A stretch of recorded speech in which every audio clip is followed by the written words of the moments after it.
အိမ်မှာအာလူးတွေလည်းရှိနေတယ်ချက်စားကြော်စားရတာလည်းပြင်းနေပြီဆိုတခြားနီးလန်းလေးတစ်ခုနဲ့ပြောင်းလုပ်ကြည့်ပါဦးဒါလေးကချင်းချင်းဆက်ဆက်နဲ့ရှားပေါ်မှာဆွဲသွားစီမှာဖြစ်ပြီးထမင်းလည်းမြင်စေပါတယ်ပထမဆုံးအာလူးကိုအခွန်နွားပြီးတချမ်းလေးလိုက်ရင်အာလူးကချော်မထွက်တော့ဘူးပေါ့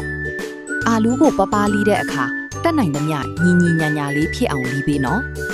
အမြင့်လေးတွေဖြစ်အောင်လီးပေးပြီးရင်ရေစင်အောင်ဆေးထားပေးပါကျက်သွန်မိန်နဲ့နနန်ပင်ကိုအပိုင်းလေးတွေဖြတ်ထားပြီးရင်ကျက်သွန်နီကိုလည်းပပလေးတွေလီးပေးထားပါ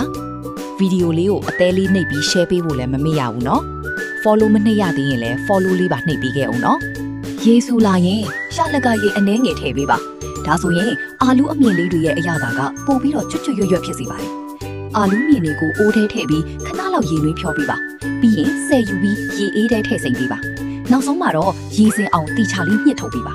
ကျက်သွန်မိတ်နန်နန်ပင်နဲ့မြေပဲဆန်ထည့်ပေးပါပကံလုံးထဲမှာကျက်သွန်ဖြူထောင်းငရုတ်သီးချောင်းနဲ့နှမ်းထည့်ပြီးစီပူပူလေးလောင်းထည့်လိုက်ရင်အမွှေးနဲ့ကိုထွက်လာစေပါတယ်ပြီးရင်ဆက်ထားတဲ့အနှစ် sauce ကိုလောင်းထည့်ပါ sauce ဆက်နီးကိုတော့ comment မှာရေးပေးထားမယ်နော် sauce အနှစ်ကိုတမအောင်မှွေပေးပါ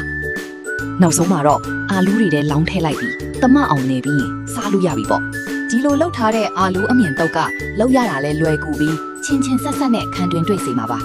ကြိုက်နှစ်တတ်တယ်ဆိုရင်တင်းစီထားပြီးလိုက်လုပ်ကြည့်လိုက်ပါဦးနော်ကျေးဇူးတင်ပါတယ်ရှင်